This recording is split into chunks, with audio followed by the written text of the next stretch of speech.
Hey guys, this is Simon with Trade and Perform Coaching. Just going over the trade review for this evening.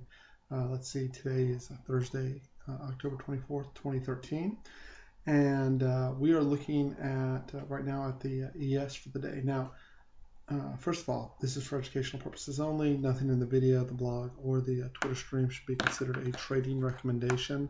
This is for educational purposes only. So, um, the point of this whole blog is so that someone can learn how to trade. Trading's hard. 90% of traders fail. It's a fact. It's not something I came up with out of the blue. There's documentation that is and a long trail of tears to show that that's accurate. And traders make a lot of mistakes when they come into futures trading. First of all, they make the mistake that futures trade like stocks. They don't. Even if you're trading in a very low leverage fashion with futures, let's say you had a $100,000 account and you're trading one futures contract, no big deal, right? But the approach to how you trade can be very different from how you trade with a stock, right? And because the scale that's involved is enormous relative to what it's like on a futures index or a stock index or an individual. What I mean by futures index, an ETF that reflects the futures, like the SPDRs, or even an individual stock versus the futures, Google futures versus Google itself. And people don't appreciate the nature or how much money is flowing in and out of these futures contracts, right? There's a lot of traders that come in, they want to trade by the seat of their pants. I feel this, or I understand that, or they want to read an article and understand, well, this is what the market's going to do because I heard this report, or I heard this review, or fundamentally I see it this way. And it just doesn't work that way. There's a mechanics behind how futures trade. And my hope is through these video reviews and working with my coaching clients that I can help turn some of those traders out there from either break even or losing traders. If they're losing, I hope to get them to break even and then to profitable. And if you're break even, I hope to get you to profitable by explaining and showing how money is made in the futures market by actual futures traders, as opposed to what's presented in most of Twitter land and most of internet land, which is fantasy, right? And so when I'm talking to someone, I always encourage them, find a trade that fits your specific personality, that's a trade you can recognize, execute, and that you can keep a discipline on, right? And it's repeatable over and over again, not even necessarily every day. So going into that and with that approach, this morning we were looking at the white zone was at 1740 and 3/4 to 1742 and 3/4. Now, the concept of the white zone is pretty straightforward. The white zone is somewhat arbitrary. I believe it's an area on the chart where as long as we remain above that zone, buyers will remain in control. What that means is as long as we do not close and make a move below this area here, net buyers have control. So just with that concept alone for the day, you can see that I would not have wanted to come in making significant shorts into this day. And most of the trades that we were looking at, off the front of this zone, provided almost a 2-point rotation up first thing in the morning, right? And then from the back of the zone, middle or back of the zone, you got beautiful location up. And eventually, from the middle of this zone, this is 1741, we rotated almost, well, we got 1750. We didn't quite get 1751 right there at the end of the day. A 10-point rotation from good trade location early in the morning and understanding what the market was going to do. I posted this morning's pre-market, the market preview that I send out to my clients. And in it, we discussed that this is the first time, yesterday was the first time, that we had traded below the prior day's high. And that often precedes a change in character. Now, that doesn't mean that we're going to go straight down or straight up. It simply means the way the market trades may change. And usually what that change is after we've had an extended run is into a consolidation mode. Maybe it's a consolidation mode over 10 or 20 points. Maybe it's over 5 to 10 points. You never know, but we are looking for a change in the behavior, right? So early in the day, I pointed out over Twitter that would look like we're in a balanced type of framework and with an upward bias. And that's exactly what we had. And in balance, when you're in a balanced market, where you want to stay out of is the middle. The extremes are fine, right, on either end, but in the middle, Man, look at this. If you took let's say you took a long here, right? Well, look at the amount of time. This is from my time, roughly 10:30 in the morning, all the way over to 1 o'clock in the afternoon, and you made no up or down progress. Now, where this really kills traders is if you had a tight stop here, if you were assuming you were short, or if you had a tight stop here if you were long, they came and tagged both sets of traders out on both ends of that. And you can see they came right down, took the stops, moved it up, moved it right up, took the stops on the from the shorts, and moved it right back into the middle. This is the very essence right here of what balance looks like.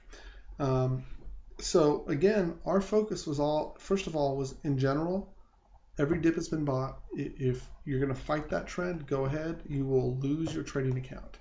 One day the shorts will work.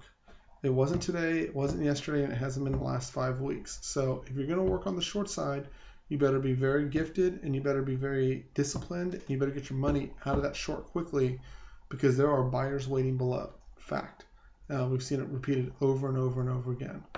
Number two, if you got a good long and you get good position, right, you can take your profit. Our goal, first touch of a zone, the goal is to take anywhere from 1 to 2 points in profit, right, preferably 2 points, right, with a reasonable stop behind the back of the zone. 1 to 2 points in profit. And then if you can, as you grow your account, because the focus is not only on how many trades can I get, but how many trades can I get and repeat. And as I'm going along, because I have a high degree of certainty and I have a high degree of high odds trades repeating over and over, that as I grow the equity in my account, I can grow the size. And because I'm not focused on increasing the number of trades I can find, but instead becoming a master at the 1 or 2 trades that I have and increasing my trade size as I move along, I have a different perspective on the market, right? I'm not looking all day long, what's every trade I can capture? What is every trade I can capture? Instead, right, let me focus on perfecting my entries, right? And then having to focus on a wider rotation. Right now in this market, the wide rotations are providing great opportunity. Small rotations are providing chop. So that being said, the theory behind these zones is that I expect responsive sellers or responsive buyers the first time in. Now, on the second and third and fourth time, can there be responsive buyers? Sure. A zone, when we come down into this, is support until it is broken. And I tweeted that out earlier today. A zone that's acting as resistance, right? This is resistance until we close above. If we get up into the zone above and then we look below, this resistance area now becomes support.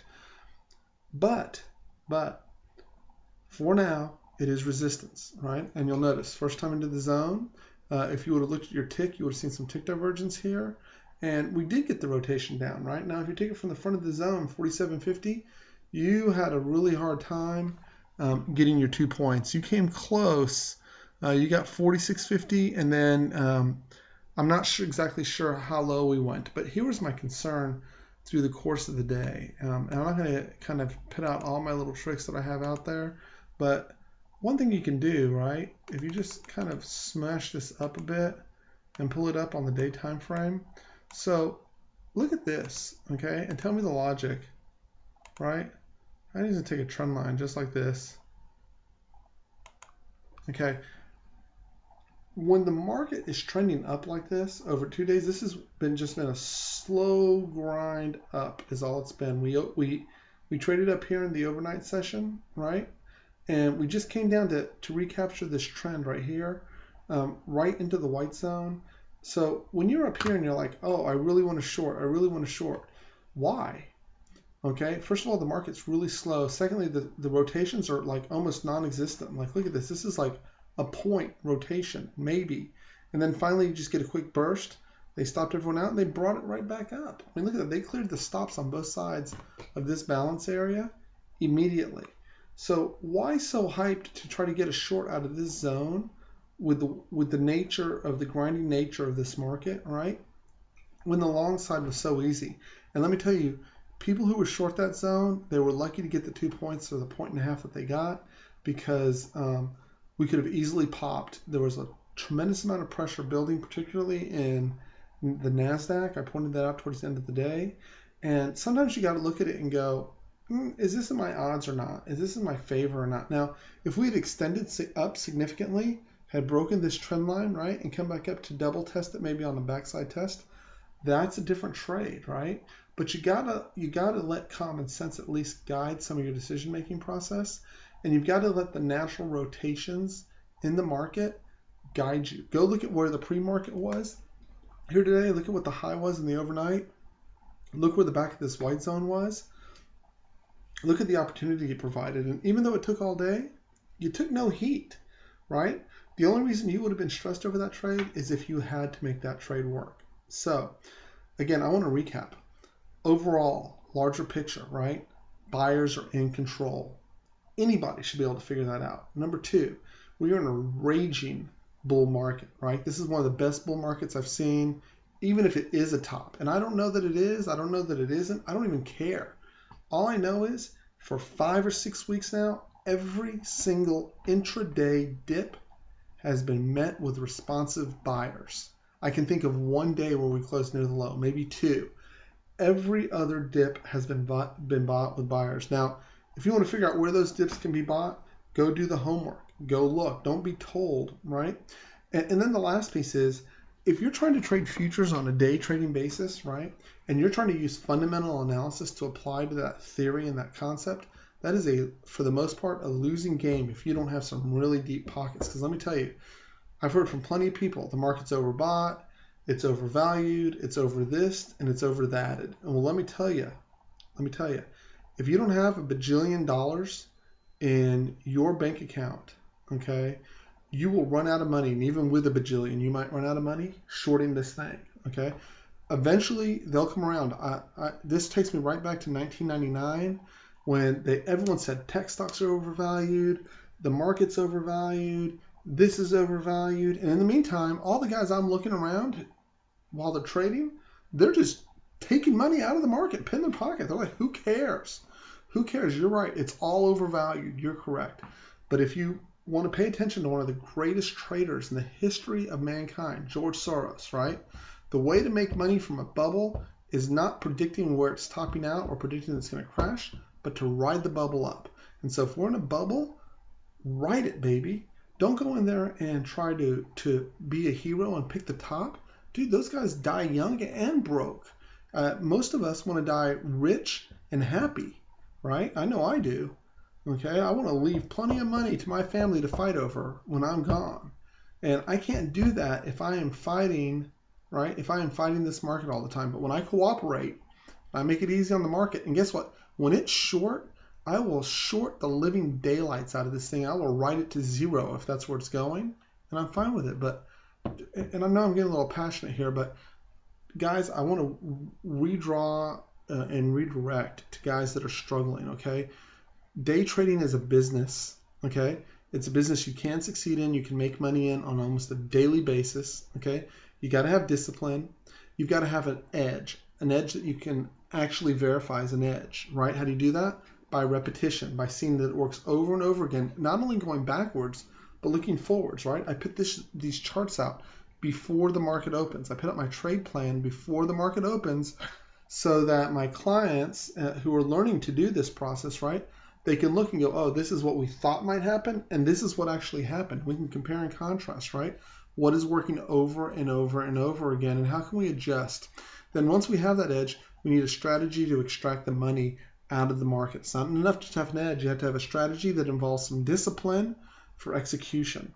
But when you put those two things together, right, in one package, right, and you add focus to what you were trying to accomplish, okay, in a subtle, gentle hand on the mouse, you're not over-clicking that thing, okay, you can extract as much money out of this market as you want. It's just all of a sudden someone turned the key and handed over the keys to the kingdom to you. But you can't do that when you're forcing the market to pay you, when you're demanding things from the market, or when you want the market to do it your way. Because the market doesn't care about your way. It doesn't dislike you. It doesn't like you. It's just a market. That's all it is. And right now this market is going straight up. If we wake up tomorrow and it starts going straight down, I will be screaming from the rooftops, short this baby. But right now it's going up. Guys, get an edge, learn what you're doing, build a strategy around your edge, and make a lot of money. This is Simon with Trade and Perform Coaching. I hope everyone's had a great day. Have a